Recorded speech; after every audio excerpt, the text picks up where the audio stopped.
La fille, alors, il y a certains qui n'ont pas compris. Fille des Sion, ou bien dans la parole de Dieu, quand on dit fille des Sion, ou Israël, ou Jérusalem, c'est nous, c'est le peuple chrétien. Fille des Sion, c'est chacun de nous, c'est notre âme devant Dieu. Donc, quand je vous dis pousse des cris de joie, fille des Sion, on fait. Alors, il y a certaines personnes qui se disent ils sont fous dans cette paroisse, cette église est. Oui, nous sommes fous. Nous sommes fous de Jésus. Nous sommes fous parce qu'il est venu. Il viendra de nouveau à la fin de temps. Mais il est déjà venu et il vient à chaque fois quand on lui demande de venir dans notre cœur. Nous sommes fous parce que c'est notre Sauveur. Nous sommes fous de lui. Je suis fou amoureux de lui. J'espère que vous pourrez dire à votre tour, je suis folle amoureuse de lui, je suis fou amoureux de Jésus. Parce que tout simplement, si vous ne l'êtes pas, eh bien, je ne sais pas où vous allez après votre mort. Eh bien oui, il faut être fou amoureux de Jésus parce que le ciel, le paradis, c'est l'éternité avec lui dans son amour. Amen ou pas amen? Bon, permettez-moi de vous redire la même chose.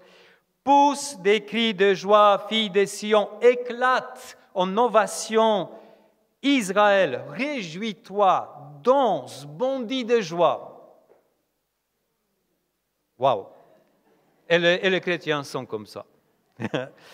Non, vraiment, la première chose, le Seigneur aujourd'hui nous enseigne plusieurs choses. Il faut prendre ça vraiment au sérieux. On est joyeux, on blague parfois un tout petit peu, mais en fait, on est en même temps au sérieux parce que c'est la parole de Dieu qui nous est adressée, pas la parole du Père Robert, c'est la parole de Dieu. La parole de Dieu, le premier enseignement qui nous est adressé, c'est de prendre Dieu au sérieux. C'est-à-dire, Dieu ne ment jamais. Dieu, c'est celui qui est venu, par Jésus, est venu dans ce monde pour nous donner la vie éternelle, la vie qui n'a pas de fin, la vie en plénitude, la vie qui est dans la joie, même si on souffre parfois. Mais il y a une joie du Seigneur qui transcende notre cœur, qui nous accompagne pendant toute notre vie. Et c'est pour ça que Dieu nous prend au sérieux. Et puisque Dieu nous prend au sérieux, il nous dit des choses à faire, ce sont des vérités spirituelles, pour que nous puissions être heureux déjà sur la terre, et après en plénitude au ciel. Et quand Dieu dit, et nous dit aujourd'hui, pousse des cris de joie, les chrétiens ne peuvent pas dire, ah non, ça il faut interpréter, hein, ça veut dire, je dois pousser, je ne sais pas quoi pousser, mais je ne sais pas quel cri.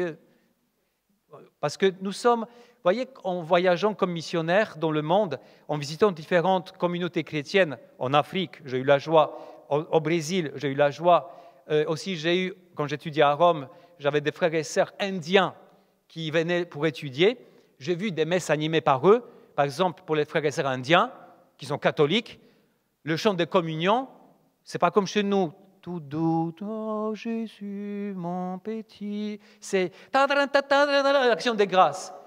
Moi-même, j'étais surpris. Je me dis, ouais, mais c'est la discothèque, c'est la communion pourtant. Ben oui, c'est leur culture, c'est la joie qui est exprimée à travers leur mentalité pour Jésus qui se donne. Quand je suis allé au Brésil, comme on a déjà pris quelque chose pour notre messe, par exemple le signe de croix chanté au début de la messe, peut-être vous êtes surpris, certains, où on applaudit Jésus, on applaudit pendant la messe, ça vient de là-bas. Nos frères et sœurs catholiques normaux brésiliens, ils sont comme ça avec Dieu. Et cette on peut multiplier. C'est-à-dire que ça nous montre une chose, que nous, les catholiques occidentaux, européens, on était formatés à une certaine façon de se comporter dans l'Église qui n'est pas forcément la norme pour toute l'Église catholique. C'est bien de connaître. Mais qu'est-ce que je veux dire à travers ça? La première leçon que Dieu nous donne, c'est de retrouver la prière et les comportements devant lui, dans l'Église et chez soi, quand on prie chez soi. J'espère que vous priez chez vous. Quand on prie chez soi et on obéit à ce qui est écrit dans la parole. Si Dieu nous dit « éclate en ovation », ouais,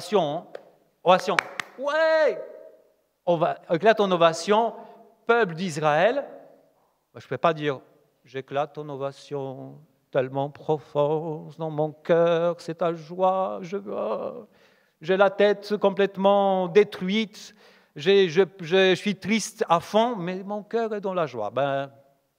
Il y a un problème quelque part, il faut peut-être consulter. Mais en tout cas, quand il y a innovation, c'est innovation. Quand il y a poussé cri de joie, c'est poussé des cris de joie.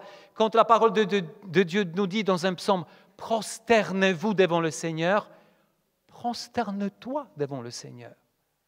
Il y a des prêtres même qui s'allongent au moins une fois par an dans l'église, publiquement, devant tout le monde, par terre, sur le tapis ou parfois sur le sol, nu, le vendredi saint, pendant la liturgie publique. Si vous venez vendredi saint à l'office de la Passion, vous le voyez.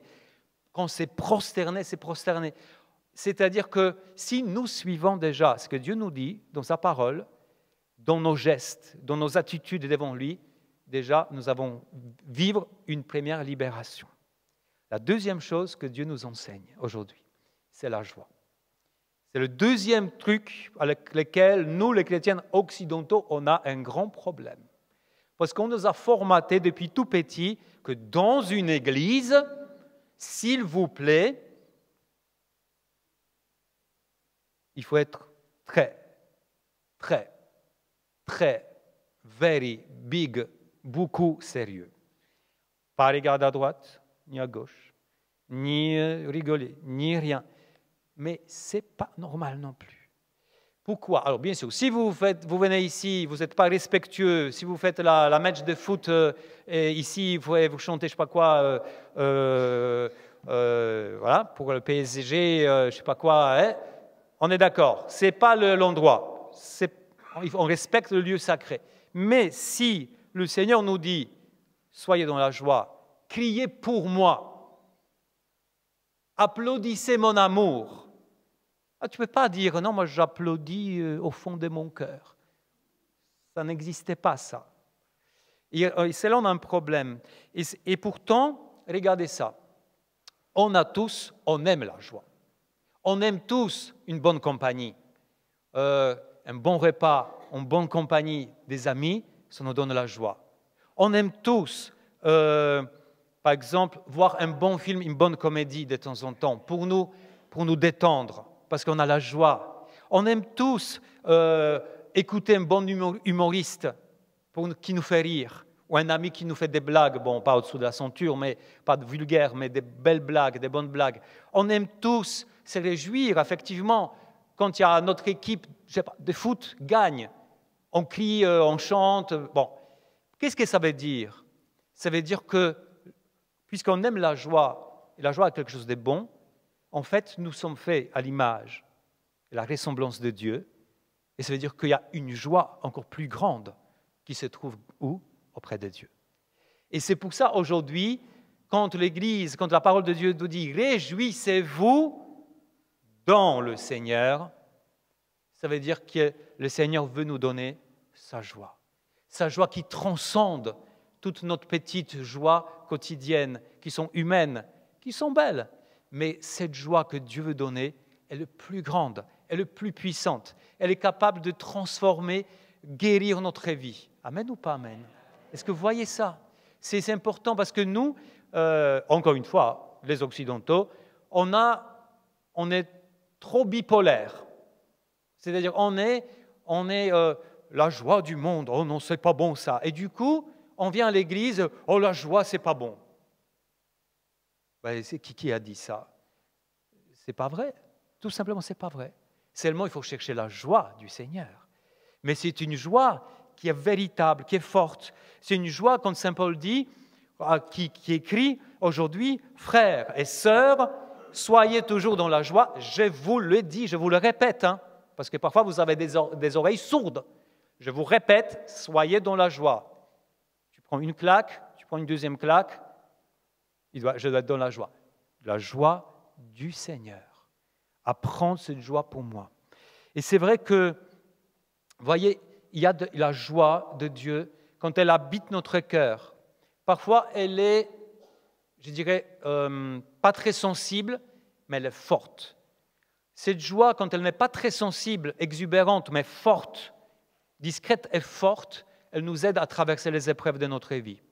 J'ai vu des personnes, moi-même j'ai expérimenté, vous pouvez être abattu extérieurement, vous pouvez vivre un deuil, vous pouvez vivre un moment difficile, mais en même temps, là, au fond de vous, il y a quelque chose qui vous dit, Dieu ne t'a pas abandonné, Dieu est avec toi, Dieu t'accompagne. Tu ne peux pas être triste, tu ne peux pas être dépressif, tu ne peux pas être défait complètement. Tu es triste un peu, mais en même temps joyeux aussi. Il y a un autre moment dans notre vie où il y a la joie du Seigneur qui vient, où elle est exubérante.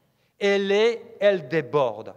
J'espère que ça vous arrive. Est-ce qu'on peut faire un petit sondage là où vous êtes? Est-ce que vous avez expérimenté, vous levez la main tout simplement, une joie exubérante du Seigneur que vous avez vécue dans votre prière, ou dans votre chambre, ou dans une messe, dans une... Voilà, ça existe ça. C'est quelque chose, cette joie vous surprend, cette joie vous déborde, cette joie vous transporte. Vous dites, mais qu'est-ce qui m'arrive? En même temps, vous savez que ça vient de Dieu, parce que ça ne peut pas venir d'autre chose. Ça ne vient pas de film, ça ne vient pas de match, ça vient pas de...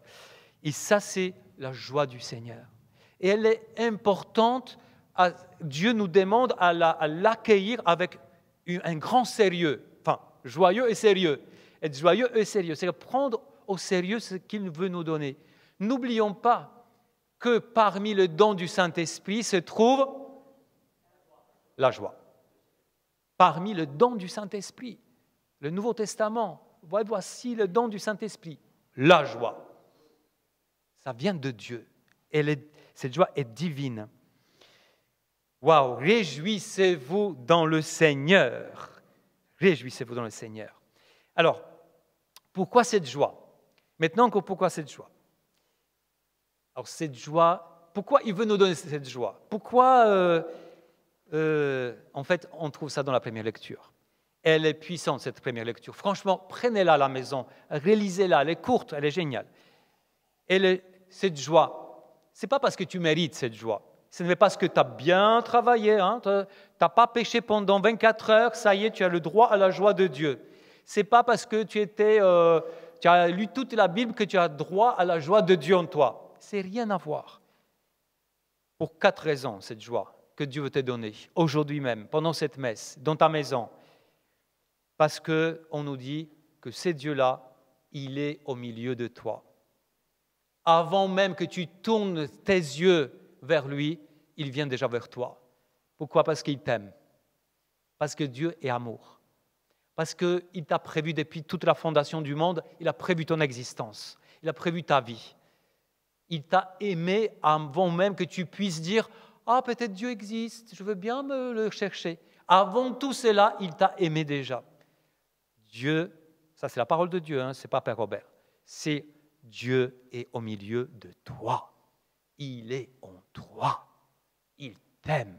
Il te cherche depuis toute éternité. Il veut te donner sa joie. Deuxième. Pourquoi? Parce qu'on nous dit, Dieu c'est un héros qui t'apporte le salut.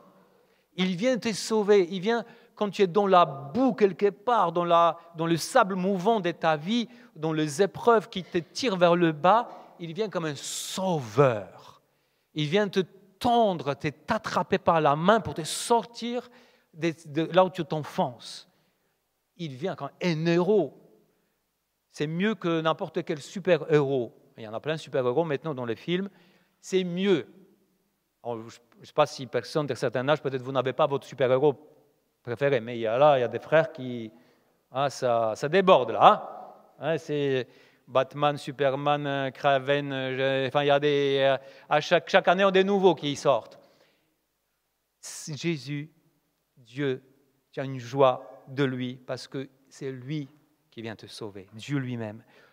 Troisième raison pour cette joie, parce que lui, il t'appelle ma joie. Dieu t'appelle ma joie.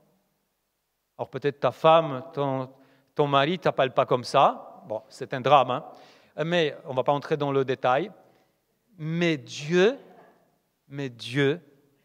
lui-même, Dieu, vous imaginez, Dieu de l'univers, le Créateur, Jésus le Sauveur t'appelle, tu es ma joie. Et quatrième chose, c'est parce qu'on nous dit dans la parole, parce que Dieu est ton renouveau. Et ça, c'est intéressant aussi.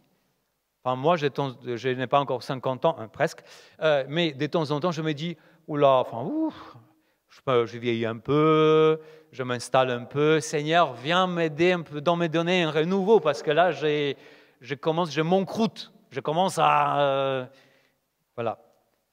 Voilà. Et en fait, Dieu nous dit à tous, je suis ton renouveau, je suis ta vie nouvelle. 4 raisons pour recevoir la joie de Dieu. Et à chaque fois, en fait, c'est lui qui fait. Ce n'est pas parce que tu as mérité, tu ne vas jamais mériter Dieu. Ne t'inquiète pas. Il y a des chrétiens qui pensent qu'ils vont mériter Dieu un jour. Ah, parce que j'étais fidèle à toutes les messes dominicales. Après, j'ai prié tous les jours un petit peu, le soir. Après, je me suis confessé une fois par mois. Après, et du coup, on se croit qu'on va mériter Dieu. Faux. Saint Curé d'Ars, un jour, vous connaissez Saint Curé d'Ars? Saint Curé d'Ars, un jour, il a osé demander à Dieu. Alors, Saint Curé d'Ars, attention, c'est pas Père Robert, c'est Saint Curé d'Ars quand même. Bon. Et il a demandé à Dieu, Seigneur, montre-moi mon péché. Eh bien, le Seigneur lui a montré son péché. Il était écrasé par ce qu'il a vu. Parce que devant Dieu, on est toujours pécheur. On a toujours des choses à améliorer. Il y aura toujours des choses à changer, à se convertir. Donc, tu ne peux pas mériter. Tu ne peux pas mériter son amour, sa joie. Mais il vient parce qu'il t'aime gratuitement. Son mérite. Et voilà, donc la dernière chose, ok. Maintenant, comment Dieu produit cette joie? Eh bien, Jésus nous dit, l'Évangile nous dit aujourd'hui, par la voix de Jean le Baptiste, qui était là, qui était considéré par certains comme un Messie qui devait venir, eh bien, Jean-Baptiste, il a dit, non, ça c'est pas moi, je ne suis pas le Messie, mais je vous annonce, il y a quelqu'un qui vient, qui arrivera bientôt, et c'est quelqu'un va être vraiment, mais vraiment plus grand que moi. Et vous allez le reconnaître, parce qu'il va vous plonger, mais pas dans l'eau. C'est lui qui vient, après moi, il va vous plonger, va vous prendre par le vêtement, va vous plonger dans la présence du Saint-Esprit, il va vous plonger dans le feu. Vous allez me dire, mais qu'est-ce que c'est ça? En fait, vous lisez la Bible, vous arrivez aux Actes des Apôtres, le 2e chapitre, et vous voyez que le jour de la Pentecôte, tous les apôtres, tous les disciples de Jésus qui étaient là, ils étaient plongés dans la présence du Saint-Esprit qui s'est manifesté, entre autres, avec des langues de feu. Et vous comprenez? Ah oui, c'est ça. En fait, la joie de Dieu passe par la présence du Saint-Esprit. Quand il me plonge, pas seulement me touche, parce que toucher, c'est pouf. Non, il me plonge entier dans sa présence. Et pourquoi le feu? Parce que le feu a 2 fonctions. Le feu qui purifie, le feu c'est purificateur, notamment quand on purifie l'or, on le plonge dans le feu pour qu'il soit purifié complètement, pour que l'or ressorte pur.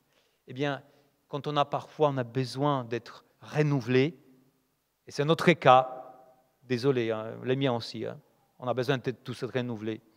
Oui, parce qu'on devient triste, parce qu'on n'a pas envie de chanter, parce qu'on a attrapé un petit virus, et après nous, moi, je n'ai pas trop envie de chanter, je n'ai pas force. On se laisse trop facilement abattre. On a besoin d'être purifié, on a besoin du feu du Saint-Esprit. Mais aussi le feu fait réchauffer. C'est-à-dire que quand on est un peu affadi, c'est toujours la même chose. Je connais, Dieu, je connais déjà. Je viens à la messe, mais rien de nouveau. Franchement, je ne sais pas pourquoi je suis là. Tu as besoin du feu. Tu as besoin du feu du Saint-Esprit. Tu as besoin de ce feu qui va te réchauffer ton cœur. Et ton cœur va de nouveau brûlant pour Dieu. Amen ou pas amen? Et quand le feu du Saint-Esprit vient comme ça, la joie s'installe en toi. Tu ne peux pas être le même. Tu peux pas être... même si tu es un peu triste, parce que tu vis un moment triste dans ta vie, tes yeux vont sourire. Pas si ce n'est pas la bouche. Amen. Seigneur, nous te demandons aujourd'hui, en ce dimanche Gaudete, en ce dimanche de la joie qui vient de toi. Seigneur, nous te demandons aujourd'hui, alors que tu es déjà venu dans notre monde Jésus, tu as déjà apporté ton Esprit Saint, tu as déjà intercédé pour que le Saint-Esprit descende. Il est descendu le jour de la Pentecôte. Nous te demandons de nous plonger dans la présence de ton feu du Saint-Esprit. Que tout ce qui est vieux, tout ce qui est rigide en nous, tout ce qui nous empêche de recevoir ta présence soit brûlé spirituellement par ce saint feu. Et que nous puissions retrouver la joie de t'appartenir, la joie de l'amour de Dieu, la joie d'être sauvé, la joie d'être choisi par toi, Jésus, comme des disciples et missionnaires pour notre monde. Seigneur, que ton feu brûle en nous. Amen.